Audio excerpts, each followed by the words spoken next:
A few days ago, I learned a fact that absolutely devastated me. That in my country, Wales, 20% of children are functionally illiterate. I was just about to end this video, but I want to put something in really early. And that is, if you're a parent and you're worried about your kids' reading ability or you want any recommendations on books, my email's down below.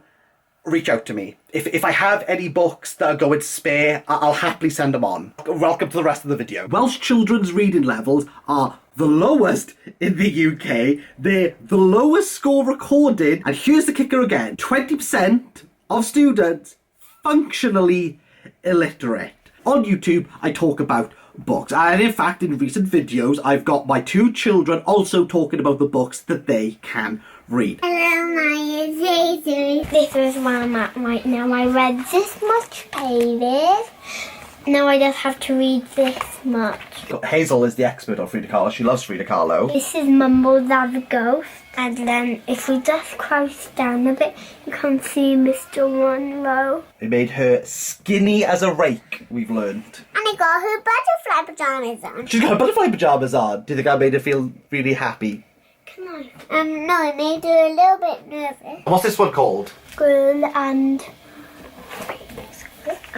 the ghost of a gospel and a ghost of a mouse. Remember this, I have two young kids. That means the 1 in 5 of their friends, 1 in 5 of their peers. It is mind-blowing to say this out loud.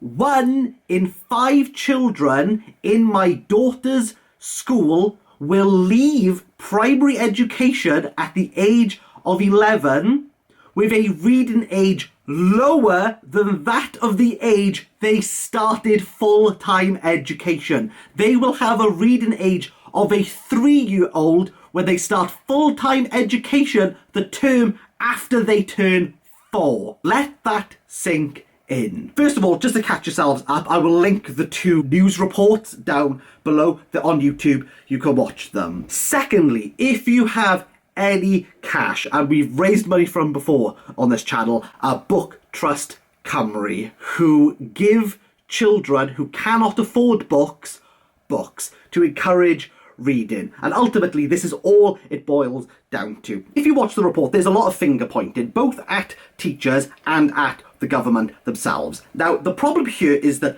and maybe unless this blows up, I don't know, there's nothing that I can do to control what the government does and how teachers teach reading and basic literacy. There's nothing that I can do. And that means that we're going to focus on the finger that is like the worst one to point at, which is at parents. Because there's 2 types of parents. Firstly, there's the parents who really just don't care. And in fact, they're probably not even watching this video. So we don't care about them. They're not going to do anything for their child's education. It's out of their mind, right? But there is the type of parent who does not have the time. It's the type of parent who physically does not have the capacity to help their children. So are left for the education system to help them read. And it's that type of parent who needs help. Now, I'm fully aware that Wales has a lot of problems. It's the country that I love. It's the country that I am so passionate about. But we also have to remember that 1 in 3 children are also living in poverty. There are enough parents that I know who have to go out and get second jobs in order to keep the roof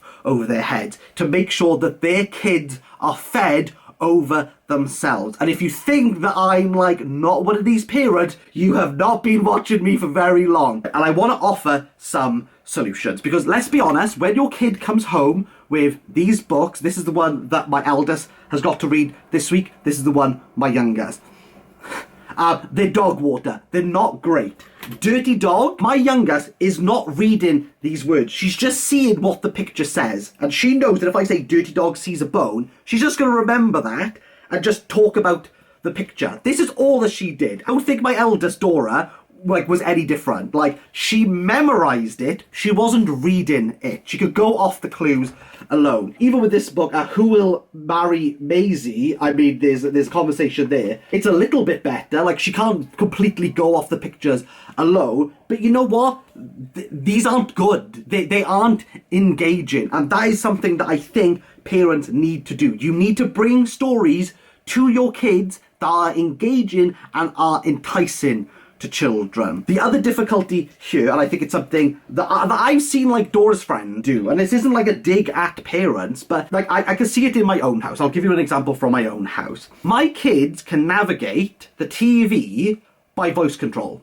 They actually don't need to type anything in. So if they go onto Netflix or they go onto Apple TV, if they struggle, they could just press the button and go Paw Patrol, and it comes up straight away. They don't actually have to type PA and then read or just like go to like the image of Paw Patrol. They can navigate a world where they don't have to actually input anything. They don't have to read. They can kind of bypass everything. If my eldest, she enjoys listening to music. She's never actually had to like see the word Nirvana or Chapel Roan. Really weirdly, she really likes soft play, but she's never had to like write it down. And how does she access it? She asks Alexa. There's nothing wrong with these things. I'm not a Luddite. I'm not saying that. She has a Yoto player, like an audio book for kids. It's fantastic. It's incredible. Like, if you can get your kid one, go and get your kid one. That doesn't help them read because they're just going to listen to it. Now I'm going to give you some recommendations that my kids like. But before we get into that, why?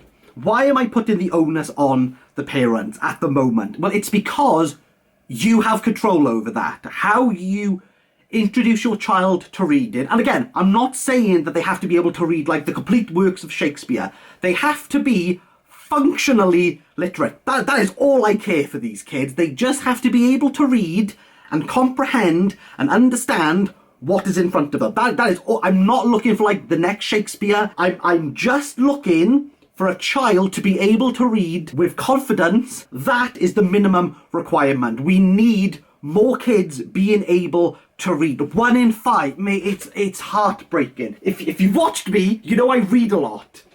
I have kind of instilled in my children that reading is just like a normal part of life, that you pick up a book and you read it. My kids see me and my wife read books multiple times a day. They see me on my phone, and I would admit I do have like a phone addiction problem, fully aware that this is a nightmare. They also see me put this down and physically read a book. There have been times my daughter has not wanted to read. Like I've said, I'll happily read you a book. She's gone, no, I don't want to. And rather than me saying, oh, okay, and going on my phone or turning on the TV, I pick up a book.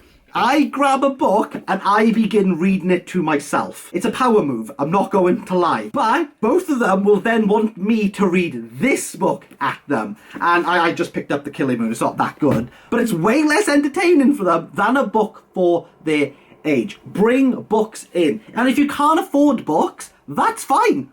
Go to the library, pick up a library card, and just, like, we go to the library, I want to say once every 3 weeks. Once every 3 weeks. And to be fair, for all the libraries that I've been to, if a kid's book is, like, if it's past the time that they have to come back, if you ring them up and say, look, we're going to be late with it, like, I've never paid a fee. I've never paid a fee for a kid's book. If it's for myself, like, yeah, okay, I have to pay the fee. If it's for a kid, normally they'll wipe it off. They want kids to be reading. And there are a lot of things that your local library will do to encourage. There's recent reading challenges. Can you remember the challenge you've been set? Oh, yeah. Oh! There's a challenge, and I have to read 6 books, and if I do, I get a medal in the summer holidays. Link all these videos down below. Every evening, me and my wife spend like a minimum of 1 hour reading to the kids. And he said people from Muggle families shouldn't even be allowed in. You're not from a Muggle family. They've never been brought up to now. No. No. Our ways, some of them have never heard. even heard of Hogwarts. Perfect. Also, to preface it, it doesn't happen every night. If they want to stay up late to, say, watch a film, they do not get the book. And I tell you now, every time we go to bed, they want a book, and we go, no, you watch the film instead. And they're somewhat, like, devastated by it. But the next evening, you know what they do? They go to bed earlier because they're ready for a book. So if you're looking for books for kids, and I read these to my 6-year-old, to my 3-year-old, they absolutely love them. I'm just going to give you some recommendations. The first one is Harry Potter and the Philosopher's Stone. People love it. Kids love it. I don't care about your political. I don't care. It doesn't matter at this stage. They just got to be able to read. We'll cross that bridge at another time, okay? Dora is reading Harry Potter, like, absolutely, like, amazed at it. She's watched the film, so she roughly knows what's going on. She's just, like, she struggles with the words nuts and galleons. Apart from that, she's pretty much fine. We have the Hilda books. These are a little bit older. There's also the graphic novel we'll discuss now. The Worst Witch. Again, it's a classic. They love it. Figure out what, like, other people used to read when they were younger. My mate Amy said that she really loved The Halloween Tree, so Dora bought it with her own money, and now she's excited to read what my friend used to read as a kid. Again, I don't particularly care if Dora likes it or not, but she's gonna read it. Shorter books, poetry, The Giving Tree by Sal Silverstein. Interesting, images, very sparse on the page. They're not, like, completely bamboozled by it. Giving Tree. It's amazing. It might mess up your kid. We'll cross that bridge another time. They just have to be able to read. That's all. This is Marmalade, David Walliams. David Walliams is absolutely fantastic. He's very similar to Roald Dahl, of which I haven't actually got a book here by Roald Dahl. We read SEO Trot. That was the one I used to read when I was younger. I loved it. And my kids loved it too. Beatrix Potter. Again, okay. This one is a bit clunky for kids because it's like the 19th century. It's a bit clunky, but nevertheless, it doesn't matter. They just got to be able to read the basic words, functionally literate. That's all we're aiming for. These two books I picked up for cheap at a charity shop. The Tiger Who Came to Tea. I never actually heard of this book. Apparently it's famous. This one is called Tiger Flower. They quite like it. It's a bit weird. It's got some, again, it's quite sparse on the page. It's really trippy and weird. Doesn't matter. It was £1. Functionally literate. The Fox and the Star, again, very sparse on the page with the words. Lovely illustrations. Again, like, I'm just trying to, like, throw out, like, suggestions for you. Again, if they want images, you have Hilda books, all the Hilda folk graphic novels. But again, they can't really ascertain what's going on just by looking at the pictures. You know what? If your kid likes Minecraft, go and buy a Minecraft comic for them. I'm not a Luddite. If they like something, get a book on it. If they like birds, go and get them a bird book. If they like snakes, go and get them a snake book. Functionally literate. We got This Is Not My Hat by John Clarkson. Very brief, a lot of repetition. It's great. It's about a fish who loses his hat. Gruffalo. You can't go wrong with a Gruffalo. They've probably watched the BBC adaptation of the Gruffalo. They know the Gruffalo. It's enough for them to get it. The only problem is they can kind of like regurgitate it without knowing what's going on.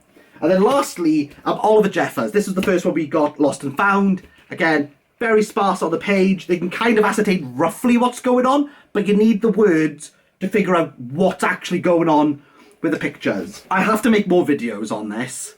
It phenomenally, it upsets me to a degree that I don't think I could quite articulate. It upsets me to a degree I can't articulate. Like, it upsets me that this is the future of kids in Wales. 20% can't read. Functionally illiterate. As a parent, it should make your absolute blood boil. Like, we can't let our kids down like this. We cannot let our kids down like this. Please make a conscious effort with your kids. Like, if that's like the bare minimum that I can get out of you, please try and make a concerted effort with your kids.